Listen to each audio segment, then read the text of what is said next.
Во науката за реториката има еден концепт, се нарекува повик кон авторитет. Вие тоа вешто го направивте со статистичките подаци кои што ми ги презентиравте и го ценам тоа. Но ајде сега ќе отворам еден текст, многу релевантен медиум, Радио Слободна Европа. Текст од 23 април 2021 година.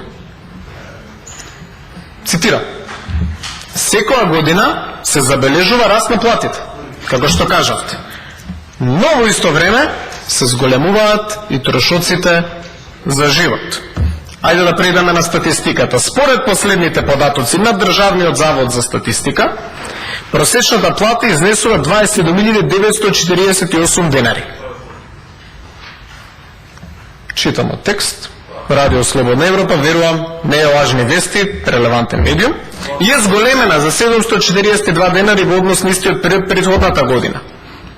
Но ајде да продолжиме со статистиката. Додека пак минималната синдикална кошница, која ја пресметува ССМ, изнесува 33.772 денари и е за 831 денар повисоко од 2020 година. Граѓаните кои се анкетирани се жалат дека платите во однос на нивните трошоци се ниски. Цитираме граѓанин: ни плати ни пензии не се во сооднос на она што значи покачување на цените. Статистиките кои се направени велат околу 33.000 денари би било основна кошничка, меѓутоа наша сограѓанка додава: јас би додал уште 20% на тоа. Реалноста е многу поинаква. Цените се многу повисоко отидени од пензиите, цените одат многу нагоре. Трошоците за живот се значително зголемени, покачувањето на струјата тивко и нечујно. Одредени комуналии кои што влијаат на семејниот буџет.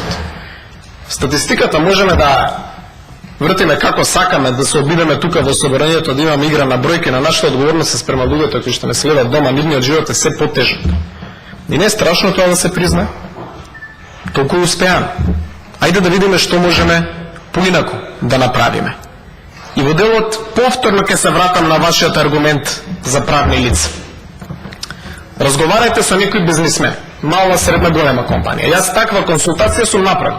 Дали ќе им значи или нема да им значи ваква интервенција во законот? Еве ќе ви кажам, сите кои што јас лично сум разговарал велат ќе им значи. Апелираме да помогнеме на компаниите и граѓаните, на компаниите преку тоа што ќе ги интегрираме во овој закон, а на граѓаните преку тоа што ќе овозможиме нешто што е многу битно за секој семеен буџет: предвидливост.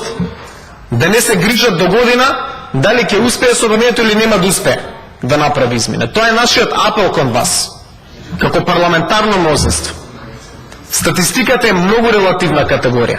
Најзначајната статистика за мене е граѓаните со кои што разговараме. Реалноста која што имаме по маркетите, реалноста со кои што се соочуваат компаниите, не е розова, не е добра.